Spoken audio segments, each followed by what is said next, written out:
Jonathan Voss wiped his sweaty palms on the front of his sweater, which had a faded schematic of a 22nd century Mars rover and a mysterious coffee stain that refused to obey the laws of detergent. The dinner table was too neat. He'd adjusted the silverware 5 times and nearly broke a wine glass trying to make it clink like in the romance Sims. Across the table, Sailari watched him with calm amusement, her long, elegant ears gently twitching with each of his nervous fidgets. "I'm just saying," Jonathan muttered, trying not to choke on his own anxiety. "I checked 3 galactic etiquette guides, and none of them said I needed a singing plant or fermented lizard milk for a proper Ariston proposal." "You overprepared," she replied smoothly, her voice like warm static laced with amusement. "Which, for a human, means you only mildly offended 3 major deities and invoked 1 minor weather spirit." Jonathan froze, fork hovering midair. "Wait, I did what now?" She tilted her head, joking mostly. He breathed a sigh of relief, then inhaled too fast and coughed violently. Sailari reached over and gently patted his back with the grace of someone who could disassemble a plasma rifle blindfolded. Her touch was firm, calculated, affectionate in a way that always made him feel like a slightly defective but beloved pet drone. "Jonathan," she said, fixing him with eyes that held the depth of starlight and about twice as many secrets. "You've been nervously vibrating for the past hour. Are you going to ask me or attempt spontaneous combustion?" He fumbled in his pocket, dropped the small black box, and scrambled under the table to retrieve it. Somewhere above him, Sailari made a sound halfway between a sigh and a suppressed laugh. When he emerged, red-faced and victorious, he offered the box with trembling hands. "Sailari of House the Rooney, daughter of the skies, chaos incarnate of my breakfast routine." He paused, fighting the growing panic in his lungs. "Will you marry me?" She opened the box. The ring inside was simple, an alloy blend of earth steel and Ariston dusk metal that glowed faintly with warmth, forged by a jeweler who owed Jonathan 3 favors and 1 mild concussion. Sailari smiled, not the smirk she wore when correcting his calculations, nor the crooked grin she used to end debates. This smile was quiet, deep, a folding of time into a single certainty. "Yes," she said, "I accept." Jonathan exhaled, somewhere between a gasp and a victorious wheeze. "You do?" "I do." He laughed, half from joy, half from sheer survival. "Oh, thank God. I mean, thank the probability field, or whatever you guys use. Wait, is there a form I need to?" She stood, leaned across the table, and kissed him. It wasn't their first kiss, but it was the one that recalibrated every moment before it. Somewhere in the background, the smart stove beeped, announcing the roast had reached a temperature approximating delicious, unless you're from Neptune. Later, as they sat on the couch, surrounded by empty plates and the faint hum of ambient shielding, Sailari's head rested on his shoulder. "There is one small thing," she said casually. Jonathan tensed. "Oh no, what?" "In Ariston tradition, accepting a proposal binds the immediate matrilineal family into shared residence." He blinked. "Sorry, I don't speak ancient horror." "Translate. My sisters are moving in." Jonathan's brain made a sound like a dial-up modem trying to download panic. "Sisters. 4 of them." "4? Yes. As in 4 additional living beings." "Correct. Into this house." She nodded serenely. His mouth opened, closed, opened again. "This house has 2 bathrooms, Sailari, 2. I don't know if the water heater can emotionally handle this." "You'll adapt. You say that like it's a firmware update." She smirked, ears twitching. "You're more resilient than you think." He stared at the ceiling, calculating the square footage and the number of privacy collapses soon to occur. "Do I get names?" "Of course, Virely, Tiza, Nime, and Lilixi." "Are any of them small, quiet librarians who don't believe in speaking before noon?" Virely once defeated a rampaging war beast with a toothbrush and an angry poem. Tiza creates sentient sculptures. Nime is a bioengineer banned from 3 moons for accidental terraforming. Lilixi floats. Jonathan blinked. Silari added, and they're very excited to meet you. He stood, walked to the kitchen, and opened the freezer. Do I have enough ice cream for this? No. Thought so. She joined him, her fingers lacing through his. They'll like you. Is that good or terrifying? Yes. He groaned, then chuckled.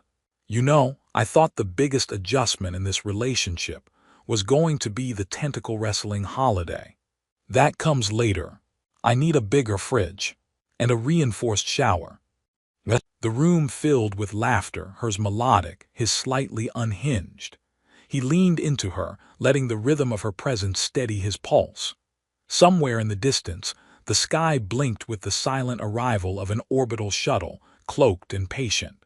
His home, his world, his quiet little life, about to become a diplomatic hot zone with decorative throw pillows. Jonathan Voss, Earth-born, engaged to a woman who could outthink a supercomputer and once vaporized a coffee mug with her glare, looked up at the ceiling again and whispered, "What have I done?" A voice outside the window replied, "You've done wonderfully, future brother." He turned slowly. A tall figure stood just outside the perimeter field, violet eyes gleaming, ears as long as Silari's and folded back like blades. Behind her, 3 other silhouettes emerged from the shadows, each carrying luggage, one holding what appeared to be a live, glowing plant that hissed at his motion sensor.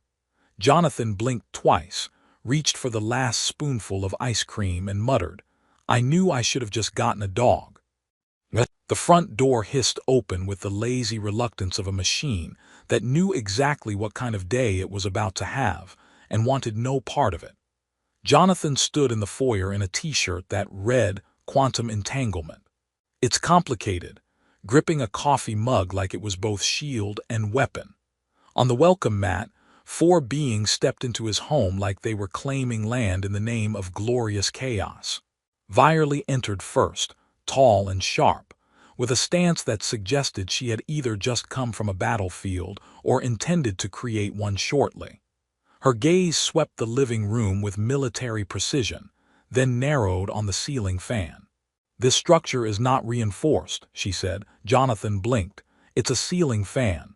It rotates inefficiently. It rotates air. It rotates weakness." Tiza floated in next, emotionally, not literally, with robes that shimmered in colors that didn't exist on the human spectrum, and a distant, artistic expression that belonged on a different plane of existence. She paused in front of the bookshelf, ran her fingers along the spines of vintage sci-fi novels, and smiled like she'd just discovered an alien culture's cave paintings. "These stories," she said dreamily, "they are tragically optimistic." "Thanks," Jonathan replied. "They believe time travel doesn't liquefy the soul." Adorable. Behind her, Naim marched through the door dragging 5 crates and a cylindrical tank labeled Caution, phase-active spores. She wore goggles, 3 wrist-mounted devices that beeped in conflicting tones, and a grin that promised zero remorse and maximum experimentation. "I brought pets," she announced. Jonathan stared at the tank. "That's not a pet. That's a violation of local atmospheric codes. Not if it bonds with the oxygen molecules. That's worse." And finally, Lilixie drifted in literally. Her boots never quite touched the floor, her gravitational calibration unit humming with gentle defiance. She looked around, tilted her head, and frowned. "This planet's pull is aggressive," she said. "It's rude." Jonathan cleared his throat. "Hi, welcome. I see no one brought sandwiches, so we're already at a cultural disadvantage." Silari stepped into view from the hallway, arms folded, expression equal parts amused and resigned. "Jonathan, this is my family. Sisters, this is the human I've chosen to cohabitate with in probable harmony." Virely nodded curtly. "He looks soft." "Not emotionally, just physically," Naim added. "That's acceptable." "I like his eyes," Tiza said. "They're quietly confused." "I give him 4 days before the pressure fractures his psyche," Lilixie offered. Jonathan took a long, slow sip of coffee. "I'm sorry, was that a threat, a bet, or a compliment?" "Yes," Virely replied. He clapped his hands together. "All right, tour time. Come see the house that will soon echo with the sounds of interstellar therapy. The kitchen was the first stop. It had a standard setup. Dual-energy stove, refrigerator with AI-induced guilt trips about snack frequency, and a wall-mounted hydration synth that tried to dispense flavored water but mostly judged him in silence. Naim touched every surface with scientific hunger. "This counter material," she said, pressing a scanner against it. "It resists acidic corrosion but not psychic echoes. Did someone scream here?" "That was me," Jonathan said, "trying to bake." In the hallway, Lilixie floated through a potted plant. The plant didn't survive. She looked back at its crumpled remains and whispered, "Weak." Tiza paused before a framed photo of Jonathan and Silari on a beach. She stared for several seconds, then asked, "Is this pre-bonding or post-verbal convergence?" "It was Thursday," Jonathan replied. In the living room, Virely began rearranging the furniture without comment. She placed the couch at a precise angle, moved a lamp, then pulled a schematic from her sleeve and unfolded it across the coffee table. "This layout provides superior tactical field of vision and defensive choke points," she said. Jonathan glanced at Silari. "Is she expecting a siege?" "Probably." He turned to Virely. "You do realize this is a neighborhood. The most dangerous thing that's happened here was a raccoon stealing someone's drone." She looked up. "Was the drone recovered?" "No, it's king of the power lines now." Virely gave a single nod. "Respect." Later, after a dinner that involved 3 incompatible dietary systems, a small fire, and Naim trying to recalibrate the toaster into a food replicator, the sisters settled in for the evening. Tiza meditated by the window, projecting low-frequency harmonics. Lilixie hovered near the ceiling, muttering about Earth's moon being suspiciously passive. Virely patrolled the perimeter with a handheld scanner and 2 knives. Naim had somehow hotwired the house AI and was teaching it sarcasm. Jonathan sat on the couch with Silari, a thermal pack on his shoulder and the taste of fermented root paste still haunting his tongue. "So," he said, "normal first day of interspecies family integration, right?" "Fairly smooth," she replied. "I think the house is scared of them." "The house will adapt." The blender asked for time off. They sat in silence for a while, the comforting kind. The kind that only arrives when you've given up on understanding anything and leaned fully into absurdity. The ceiling fan hummed above them, now tilted slightly from Virely's modifications. Jonathan looked up. "Do you think," he said slowly, "if I pretend to be a lamp they'll forget I exist for a week?" "No," Silari said. He sighed. "Didn't think so." She rested her head on his shoulder. "But they'll learn to love you." "Like a houseplant. Like something more dangerous, a mystery." "Can I be a mysterious houseplant?" She smiled. "You already are." The ceiling creaked. A shoe floated down, followed by Lilixie's voice. "Do not bond emotionally with the air vents. They betray." Jonathan nodded. "Noted." Silari squeezed his hand. "Welcome to the family." Jonathan stood in the kitchen, holding a spatula like it was a diplomatic flag, and a shield. The countertop was covered in what had once been ingredients but now resembled a colorful biohazard warning. There was flour on the ceiling. The toaster glowed faintly blue. And somewhere behind him, the blender was humming a melody that could only be described as deeply judgmental.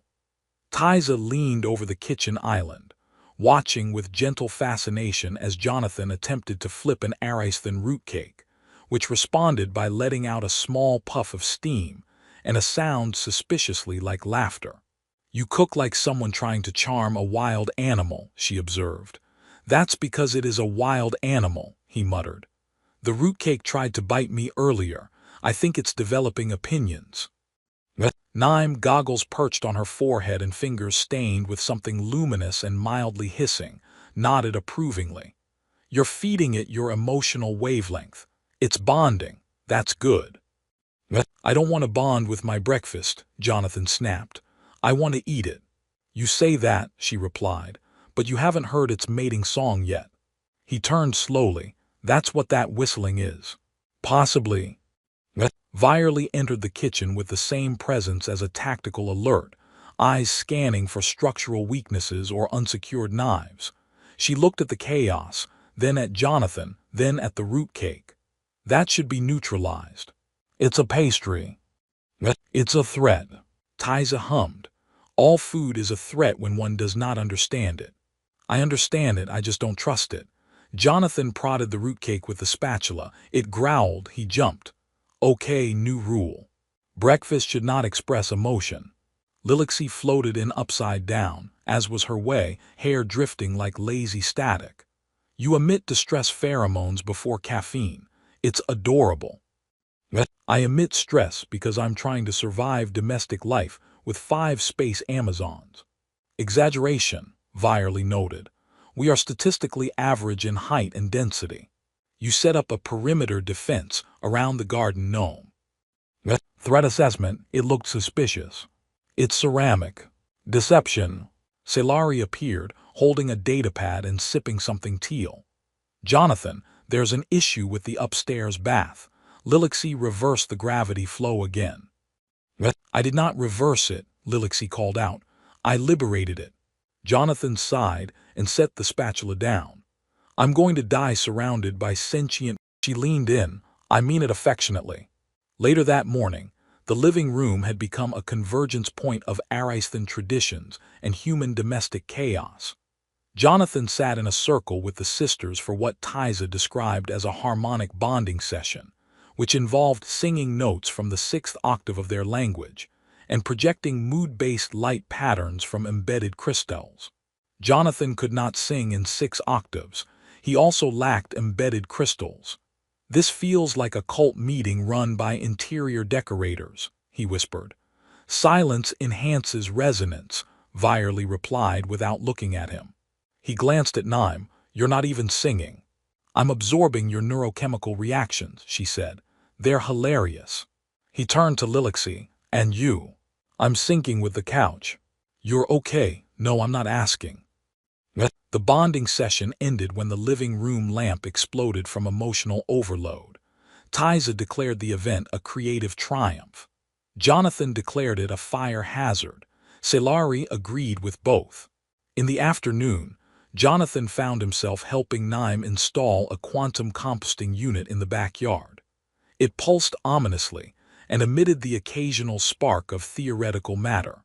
It recycles food waste into microorganic fuel, Naim explained, tightening a coil that squeaked in protest. Also, it may occasionally open small rifts in local probability space. Small as in a void standing directly in front of it during thunderstorms. He paused. I'm starting to think I wasn't emotionally equipped for a marriage involving dimensional engineering. That's fair, she said, patting his shoulder with a gloved hand that briefly phased out of sync with time. But you've got gumption and soft tissues. That's rare. Virely called them back inside for evening calibration drills, which turned out to be a family strategy game played with holographic units and shifting battlefield parameters. Jonathan's pieces lasted 4 minutes. You failed to secure the southern ridge, Virely said flatly. I thought we were building a community garden. You trusted Lilixie's distraction tactics. She floated at the enemy and recited earth poetry. It was beautiful, Tiza added. It was confusing, Jonathan grumbled. Same thing, she replied. Dinner was a peace offering. Celari made earth spaghetti. Tiza sculpted salad into a temporary art installation that Jonathan wasn't sure he was allowed to eat.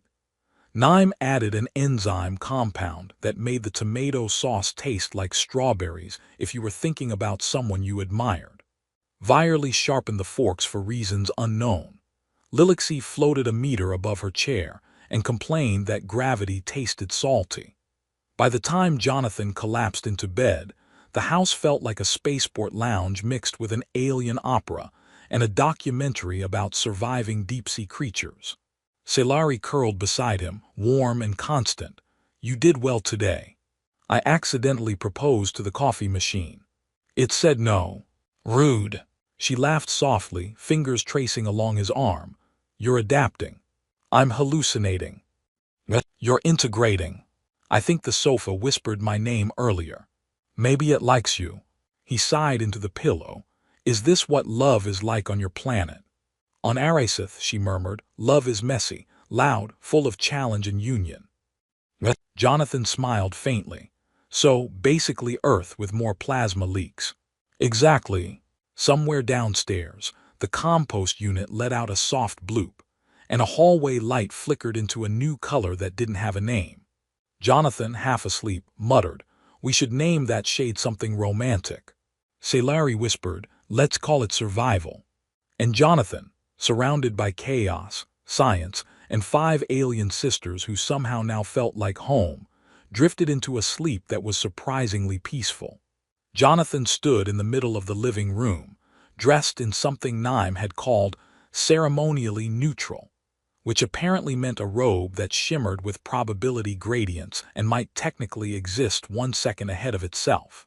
It made his skin itch and his left foot cold. Salari adjusted the collar. You'll be fine. No one says that unless I'm about to be chased by sentient paperwork. She kissed his forehead, only metaphorically. Tiza floated into the room, her eyes glowing with tranquil menace. We begin the Unity Accord today. Jonathan nodded solemnly. Excellent. I've been wanting to prove my compatibility through fear-based rituals. It's not fear-based, Tiza said gently. It's terror-based. Improvement noted. Naim entered next, holding a small orb that pulsed softly. I've pre-calibrated your neurological buffer in case of ego fragmentation. Do not eat dairy for the next 6 hours. I already did. She looked concerned. The orb blinked red. Goodbye short-term memory. Vyerly walked in, armored in what appeared to be reinforced sarcasm and kinetic plating. She handed him a small dagger. For balance, she said, of body or mind. Of blame. Lilixie floated down from the ceiling, brushing imaginary dust from her shoulders. I baked a cake for after. It may contain mild temporal anomalies. Jonathan looked at Salari.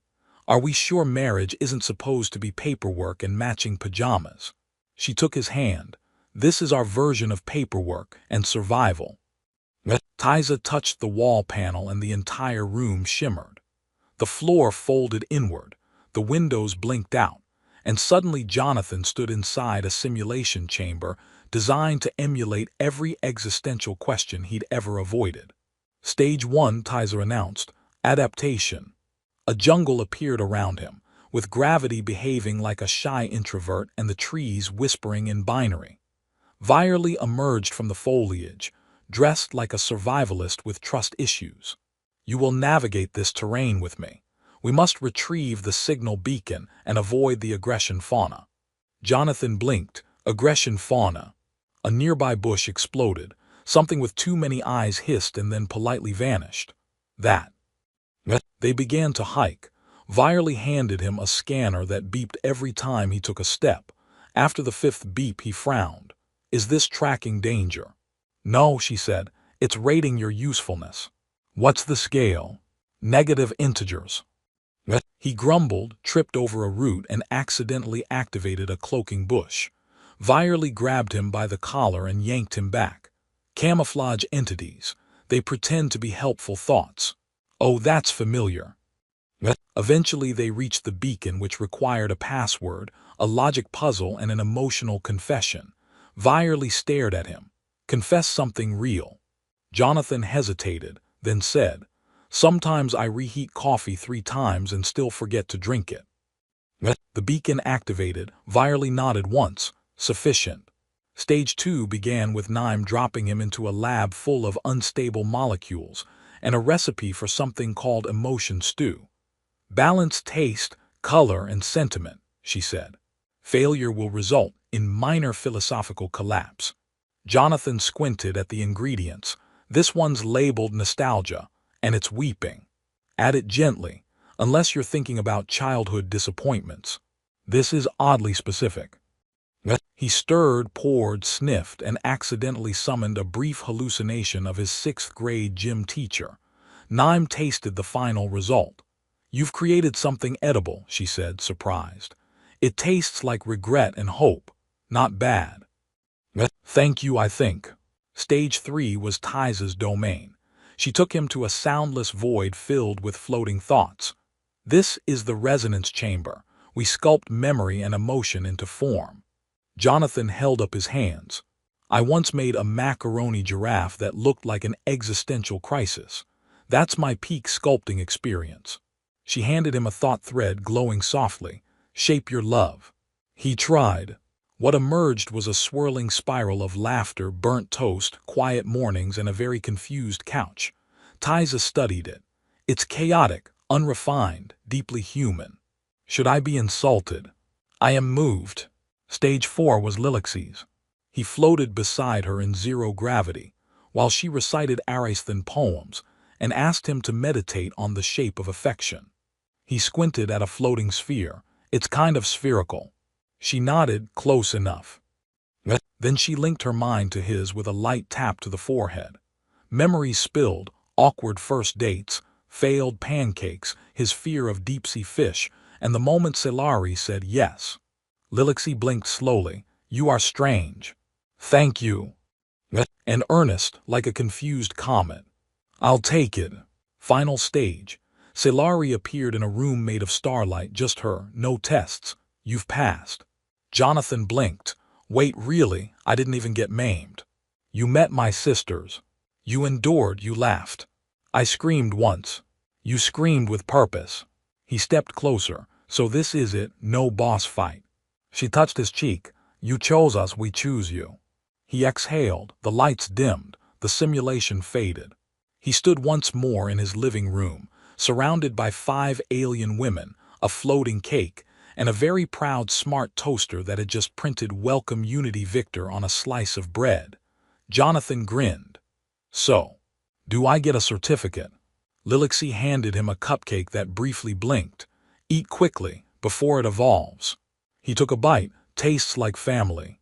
Jonathan sat on the edge of the rooftop garden, holding a mug of something hot, purple, and mildly glowing. The sunrise stretched across the sky like it was trying too hard. The compost unit behind him purred contentedly, having finally stopped opening small dimensional tears during thunderstorms. Probably. Lilixi floated beside him, sipping from a cup that hovered on its own. The local gravity has grown on me, like a fungus. Jonathan nodded. I've learned to accept the floor. She tilted her head. You're less flammable now. Thank you. I moisturize. Selari emerged from the stairwell, holding a datapad and a serene smile. The Unity Accord is officially recorded with both Earth and Aristhan registry systems. You're now legally bonded in 17 jurisdictions and morally obligated in 43. Jonathan exhaled. Do any of those require taxes? Only if you own livestock with interdimensional properties. Nime's mold collection might qualify. Nime appeared with a tray of spore pastries. They've stopped hissing. That's usually a good sign. Virely joined them, her hair slightly singed. Training room is now secure. Lilixi's cake was the final threat. Tiza arrived last, wearing a new shawl made of memories and mild sarcasm. Breakfast. Jonathan bit into a pastry that tasted like fruit, nostalgia, and something that might file taxes on its own. Still better than my cooking. You've improved, Selari said. I only set off 2 fire alarms last week. Growth. They gathered at the table that overlooked the neighborhood. The table had once been just furniture. Now it was witness to debates, experiments, food-related meltdowns, and an attempted musical performed entirely by the blender. Tiza tapped her fingers on the table's surface, which responded with a ripple of warm light. We've begun construction on a shared Aristhan Earth embassy in orbit. Mixed-species families are now being considered part of the Cultural Exchange Initiative. Nime grinned. Your patient zero of interplanetary marriage diplomacy. Jonathan raised his mug. I always wanted to be a historic footnote. Selari leaned in. You're more than a footnote. He smiled, softer now, less bewildered than he had been just weeks ago. I still don't understand half of what happens in this house. That's normal, Lilixi said. Even we don't understand the other half. The toaster's writing poetry now, Naim added. Jonathan nodded. I saw. It titled One Slice Crumbs of My Soul. Vilely trained it. I gave it purpose. You gave it trauma. They laughed, easy, natural, a sound that didn't exist before and could never be replicated. The kind of laughter that filled voids no science could measure. Jonathan stood. I thought I knew what love meant. Shared interests, late-night movies, arguing over thermostat settings. But this is a war council, a science fair, an opera, and an accidental diplomatic incident. And it's home. Celari stood beside him. You've changed. He looked at her, at the sisters gathered like planets around a newly discovered sun. I didn't just marry you. I married everything that shaped you, and somehow I didn't implode. Viley placed a hand on his shoulder. You would do well in a crisis squad. I'd cry a lot, but thank you. Tyza placed a small sculpture in his hand. It was abstract, possibly a bird, possibly a question mark. Your chaos has resonance. I take that as a compliment. Naim handed him a certificate that sparkled in 4 dimensions. You're now a registered cohabitant in the Ariston Biosocial Treaty. What's the fine print? Don't anger the furniture. Lilixi lowered to the ground and tapped his forehead. You are no longer prey. Thank you, I think. As the sun rose higher, casting golden light across the rooftop, Jonathan raised his mug again. To love, he said. To collision, Tyza added. To tactical compromise, said Viley. To mild fungal evolution, Naim offered. To gravity, said Lilixi. To us, Celari whispered. They drank. Somewhere in the house, the toaster printed out another poem and the blender tried to harmonize with the ventilation system. Jonathan Voss, former systems engineer, accidental diplomat, husband to an alien and brother-in-law to 4 interstellar anomalies, smiled at the universe and said, Yeah, I accept.